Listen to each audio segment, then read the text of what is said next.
Monasticismo medieval. Vou passar bem rapidamente aí. Todo o período anterior que nós vimos, monasticismo beneditino. Benedito escreveu a regra lá em 500 e alguma coisa, 520 ou 540, não me recordo bem, e todos os monges eram beneditinos, seguiam a regra. Até o século X. E aí surgem novas ordens. Primeiro surgem novas ordens, ainda usando a regra, como os monges de Cluny. Porque tem uma coisa interessante no monasticismo, ele sempre se deteriora. Então esses monges começam muito bem, muito firmes, e a coisa vai, aos poucos, degringolando, e eles começam a cair numa vidinha mansa, e pecado, e aí o Cluny é na França, esse mosteiro de Cluny vem com a intenção de reformar o monasticismo, é sempre assim, sempre daí aparece alguém querendo reformar, porque está tudo uma bagunça. Então eles criaram um mosteiro com novas ênfases e tal. Aí tem um sujeito importante, que é o Bernardo de Cluny, nós não temos tempo de ficar analisando ele. Nós vamos analisar um outro sujeito, porque aí Cluny caiu, né? Eles construíram, só para vocês terem uma ideia, eles construíram a maior igreja da Europa. Então isso começa a dar uma certa pompa, uma certa coisa e tal. E aí, pronto, perderam todo o ideal monástico. E aí vem de novo uma reforma, num outro lugar, em Cîteaux, também na França. Sempre o monasticismo é muito forte na França. E em Cîteaux, por isso que são cistercenses, ou cistercienses, não sei nem dizer direito isso aí. Os cistercienses, eles produziram um grande nome na sua ordem, que é esse sujeito aí, Bernardo de Claraval, ou Clairvaux, é o nome do mosteiro onde ele era o abade. Ele viveu de 1090 até 1153. É um dos maiores nomes da Idade Média. Às vezes ele é chamado de imperador não coroado. Tal a influência dele. O Justo Gonzalez, no livro dele, diz que a personalidade do Bernardo dominou o seu tempo. Completamente. O interessante é que um dos livros do Bernardo, eu até estava dando uma olhadinha nesse livro, porque tem traduzido, alguém traduziu aqui no Brasil, e tem na internet. E um dos livros do Bernardo foi Da Consideração, é o nome do livro. Esse livro ele escreveu para um dos seus monges, que ia ocupar uma função muito importante na igreja. Ele só ia ser o Papa. Só isso. Então um dos monges dele ia ser o Papa. Nos próximos dias ele ia se tornar o Papa. E ele então escreveu um livro com conselhos para esse monge, dizendo como que ele deveria ser como Papa. E é um livro muito interessante, eu li uns trechos assim. Ele enfatiza muito que era proibido exercer domínio e senhorio e que o foco todo tinha que ser de serviço, de amor. Era isso que ele ensinava para esse monge, que foi depois o Papa Eugênio, um dos Eugênios, não sei qual o número dele, não me lembro. O Martinho Lutero disse que... O Martinho Lutero é estranho, né? O Lutero também achou estranho esse tipo de conselho para um Papa, porque o Lutero disse que se todos os Papas... ele disse que todos os Papas deveriam conhecer esse livro de cor. E que se eles tivessem realmente lido esse livro, a igreja seria completamente diferente. Né? Então o Bernardo estava na direção certa. O Bernardo era um reformador, era um indivíduo que queria ver a igreja no caminho certo, num caminho sério, num caminho de seriedade. Né? Reformador nesse sentido. E às vezes ele parece como um puritano da Idade Média, porque ele tem frases como essa aqui: não devemos ficar quietos diante da corrupção da igreja.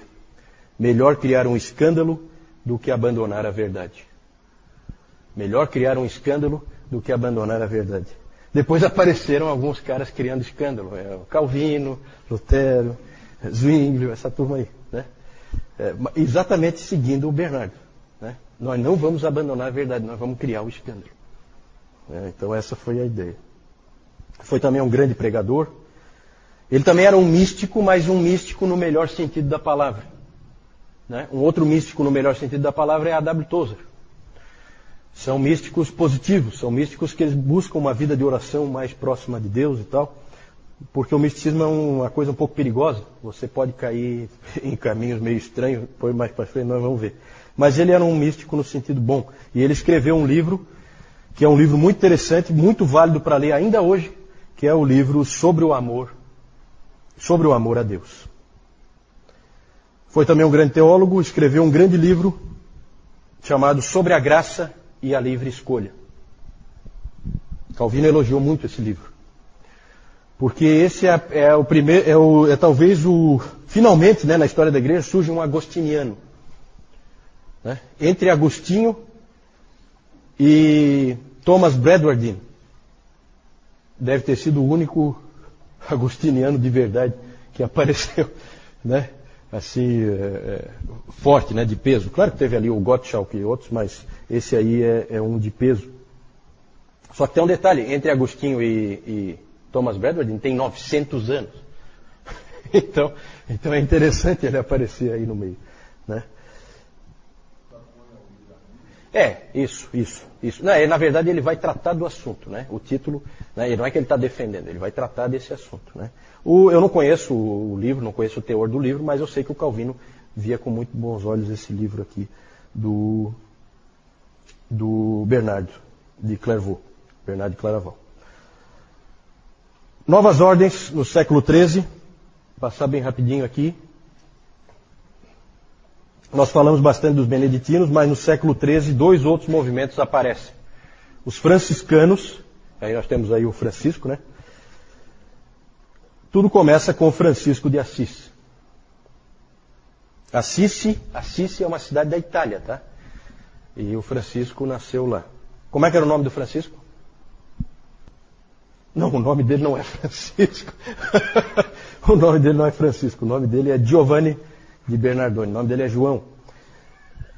Na verdade, Francisco é um apelido, né? É o pequeno francês, Francesco, o pequeno francês, né? Na verdade, ele não era francês também. Então, é umas coisas esquisitas. Ele era italiano. Então, não sei. Não me peço para explicar, porque tem umas coisas estranhas. Muito estranhas. Esse Francisco, ele não era um intelectual, ele é um indivíduo diferente, um personagem ímpar na história da igreja, é um cara que não tem ninguém igual a ele é completamente diferente, ele escreveu muito pouco, escreveu só um testamento. Os seus seguidores, quem viu aquele livro Irmão Sol, Irmã Lua, viu que ele andava com um monte de seguidores assim, e pobre, não tinha nada, não tinha onde cair morto. Ele gostava muito daquele texto que Jesus Cristo dizia que ele não tinha onde reclinar a cabeça, né? E ele procurava viver assim também. Eu não vou entrar em detalhes, né? Os seguidores dele. Ele era rico. Ele era filho de um comerciante. Isso. E ele foi deserdado, né? O pai dele tentou de todo jeito e tal. Aí o pai dele, não, então você não vai ficar com nada do que é meu. Aí pegou, tirou a roupa. E até a roupa, que era o pai que tinha... ele entendia que era do pai, né? E aí entregou até a roupa e saiu assim, maltrapilho, e viveu a vida inteira assim. Ele foi um pregador. Os seguidores dele escreveram um livro, As Pequenas Flores de São Francisco, e nesse livro tem muitas histórias meio enfeitadas assim, mas tem algum fundo de verdade, né? Uma história interessante é a história do lobo de Gúbio. A cidade de Gúbio tinha um lobo lá que estava matando todos os animais dos camponeses e estava às vezes matando até pessoas. E chamaram o Francisco foi lá, e ele então, encontraram lá onde é que estava o lobo, e ele chegou lá perto de onde o lobo estava, e ele então pregou para o lobo. Porque ele pregava para os animais, esse Francisco. E ele então pregou para o lobo. E aí ele disse assim para o lobo, deixa eu ver se eu tenho aqui. Venha cá, irmão lobo, eu te ordeno em nome de Cristo que não faças mais nenhum mal a mim ou a qualquer outra pessoa. E aí diz que o lobo fechou a boca, que estava rosnando e coisa, e veio calmamente e deitou no pé do Francisco. Né? Tem essas histórias assim, aí a gente não sabe o quanto disso aí é verdade, né? Mas o Francisco é cheio das histórias. A vida de Francisco... né? Continua sendo, né? Mas não foi ele que inventou, não. Foram os seguidores dele. A vida de Francisco era uma vida de pobreza e de serviço. Tá? Pobreza e serviço. Ele se recusava a ter qualquer coisa. Uma discussão muito grande que teve entre os franciscanos é que era a seguinte: será que um franciscano pode ter uma Bíblia? Porque eles pensavam assim, se eu tenho uma Bíblia, daqui a pouco eu vou querer um outro livro, e daí eu vou querer um outro livro, e aí eu vou querer mais alguma coisa. Então eu não podia ter nada. Né? Era a pobreza absoluta. Viu, Francisco? A Amélia Se o Francisco seguir o caminho, vai ser uma vida difícil, viu, Amélia? Vai ser uma vida sofrida. Pois é, de repente. Os franciscanos, na verdade, foram muito mais inovadores do que reformadores, tá? Eles inventaram um negócio completamente novo. Ele apareceu no meio de uma igreja poderosa, rica, cheia de pompa, e disse que aquilo ali tudo não valia nada. Que o importante era amar a Deus e amar ao próximo. Era isso que ele pregava em todo lugar que ele ia. Depois nós vamos ver algumas coisas muito interessantes que esse cara fez. Ele é realmente um sujeito ímpar. Ele orou uma oração maravilhosa, que vocês devem conhecer, que é a oração de São Francisco. É realmente uma oração muito bonita, em que ele fala: Senhor, fazei de mim um instrumento de tua paz. E era isso mesmo que ele queria ser, um instrumento da paz de Deus. Sempre. A ordem criada por Francisco foi chamada de Ordem dos Irmãos Menores. Nós conhecemos como os franciscanos, mas não, o nome original é a Ordem dos Irmãos Menores, dos irmãos pequenos. Essa ordem ela passou por uma porção de controvérsias, principalmente sobre o quão pobres eles podem ser, né? Porque era muito fácil um monge se corromper, porque as pessoas gostavam dos monges. Os monges cuidavam delas, cuidavam de tudo na vida delas, né? A gente pensa muitas vezes um monge como um sujeito isolado. Eles não eram isolados. Eles cuidavam das pessoas, eles trabalhavam pelas pessoas, eles atendiam as pessoas, e isso fazia com que as pessoas dessem muitas coisas para eles, né? E aí eles acabavam ficando ricos, né, com o tempo, porque eles acabavam tendo muita coisa. E aí houve muita controvérsia nessa ordem aí. Eu não vou entrar em detalhe, porque isso aí não é tão interessante para nós. Vamos falar por último, para a gente encerrar.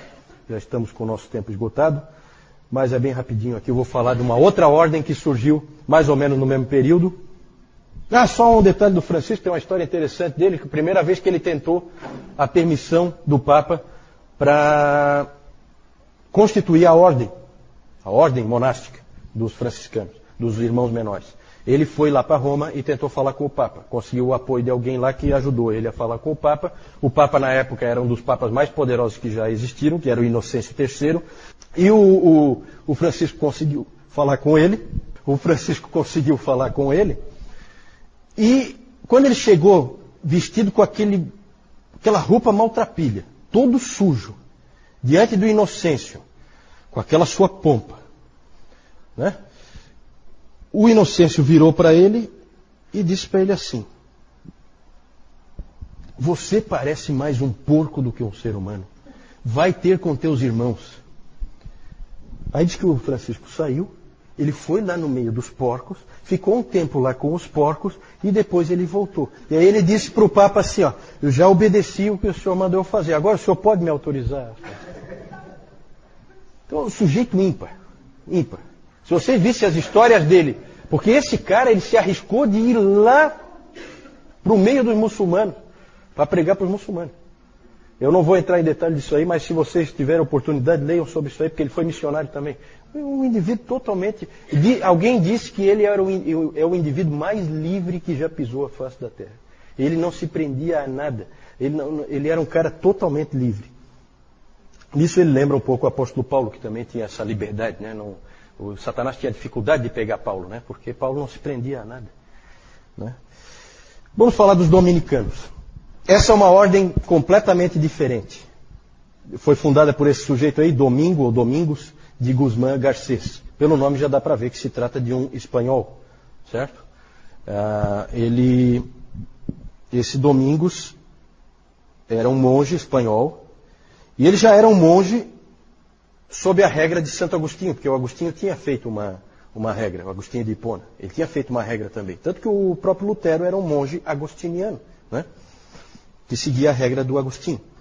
Mas ele queria fundar uma nova ordem que fosse uma ordem missionária e que fosse uma ordem que conseguisse alcançar os hereges e os pagãos. Ele queria que fosse uma ordem que fosse capaz de alcançar hereges e alcançar pagãos. Ele criou a Ordem dos Pregadores. O nome da ordem dele não é Dominicanos, é a Ordem dos Pregadores. Alguns dos maiores pregadores da Idade Média eram dominicanos. Eles aprendiam a pregar. Os sermões deles são muito parecidos com os sermões de hoje. Eles gostavam de fazer pontos assim, gostavam de usar humor às vezes, eles procuravam se comunicar com as pessoas. Eles procuravam ganhar empatia com as pessoas e eles treinavam isso, estudavam isso. Então ali se formaram muitos bons pregadores. E eles eram intelectuais, eles se dedicavam a livros. Essa é uma ordem totalmente diferente, é uma ordem dedicada a livros. Não é à toa que aquela imagem que nós vimos antes, do monge ensinando as crianças, a vestimenta dele era uma vestimenta clara com aquela parte escura, aquilo ali é uma roupa de um dominicano. Né?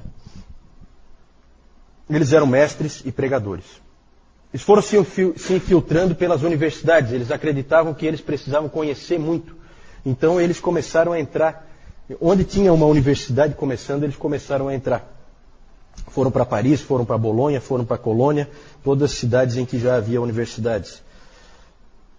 Um movimento como esse era capaz de produzir grandes eruditos, e de fato produziu. Tomás de Aquino era um dominicano. Certo? Uma nota triste sobre os dominicanos, eu não vou entrar em detalhes sobre eles, só fiquem com isso na cabeça, que eles eram intelectuais, e a dedicação deles era principalmente a livros. Não queriam saber, eles não dedicavam tanto tempo assim como outras ordens à oração, nem tanto tempo assim ao trabalho braçal, como os beneditinos, e também não achavam essencial a pobreza como os franciscanos. Né? Eles não achavam que aquilo fosse tão importante assim. Eles também eram pobres, mas não como os franciscanos, em que aquilo era fundamental. Né?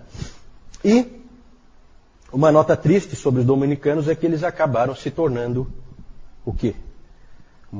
Figuras indesejáveis da Idade Média. Alguém sabe? Alguém chuta? Exatamente, Francisco. Os inquisidores. Eles se tornaram os inquisidores. Por quê? Porque eles é que sabiam pegar uma heresia pelo colarinho. Certo? Acabaram se tornando os inquisidores da Idade Média. Eles eram sujeitos que eram especialistas em heresias e farejavam heresias. Mais tarde, eles criaram esquemas, planos, todo tipo de coisa para conseguir capturar uma heresia. Né? Questionários, tudo arranjado, pré-preparado. Né? Lá no filme que o João citou, né? O sujeito que chega lá é um dominicano, né? O que vem para investigar o que está acontecendo naquele mosteiro. Né? É um inquisidor, exatamente. Né? A roupa dele dá para ver certinho que é um dominicano. E o William de Baskerville, né? Era um franciscano. Né? Era um franciscano. O Sean Connery, né? Fazia o papel principal. Mais tarde, eles receberam o reforço, nós vamos falar mais para frente, de uma outra ordem. Os jesuítas. Essa também não é das... Né? O interessante, gente, é que se criou, eles passaram a ser conhecidos como os cães de guarda de Deus. Né? Como inquisidores e tal, os cães de guarda de Deus. Porque é um jogo com palavras. Isso é interessante. Domini Canus. Domini é Deus, Canus é cão. Então eles eram os cães de Deus, dominicanos.